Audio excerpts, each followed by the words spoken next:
முன்னிட்டு சென்னை கிழக்கு மாவட்டத்தில் தொடர்ந்து 21 நிகழ்ச்சிகள் மாண்புமிகு மாவட்ட கழக செயலாளர் அவர்கள் முன்னிலையில் ஏற்பாடு செய்த வண்ணம் இன்றைக்கு 16வது நிகழ்ச்சியாக தாய் நலமாகும் திராவிட வளமாகும் என்ற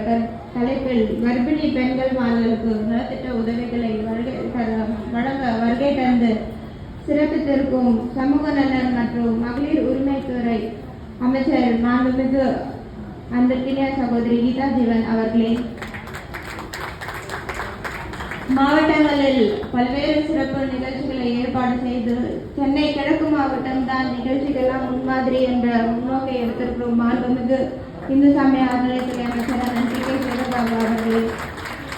நிகழ்ச்சிக்கு வருகை தந்து சிறப்பித்திருக்கும் மதிப்புக்குரிய சட்டமன்ற உறுப்பினர் அண்ணன் தாயகம் கவி அவர்களே, பகுதி கழக செயலாளர் அண்ணன் தமிழ்வேந்தன் அவர்களே, அண்ணன் சாமிகண்ணன் அவர்களே, நிகழ்ச்சிக்கு வருகை தந்து சிறப்பித்திருக்கும் மண்டல குழு தலைவர் அன்பிற்கினிய சகோதரி சரிதா மகேஷ்குமார் அவர்களே, மாவட்ட துணை செயலாளர் அன்பிற்கினிய சகோதரி புனிதவன் எத்ராஜன் அவர்களே, நிகழ்ச்சிக்கு வருகை தந்து சிறப்பித்திருக்கும் என்னுடைய தந்தையுமான பகுதி துணை செயலாளர் பெரம்பூர் ராஜன் அவர்களே,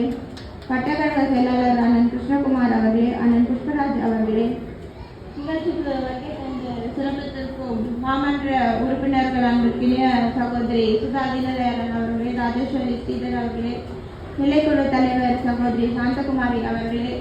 மாமன்ற உறுப்பினர் தமிழ்செல்வி அவர்களே மற்றும் இங்கு வருகை தந்திருக்க அனைத்து கர்ப்பிணி பெண்களுக்கும் இனிய காலை வணக்கத்தை தெரிவித்துக் கொள்கிறேன்.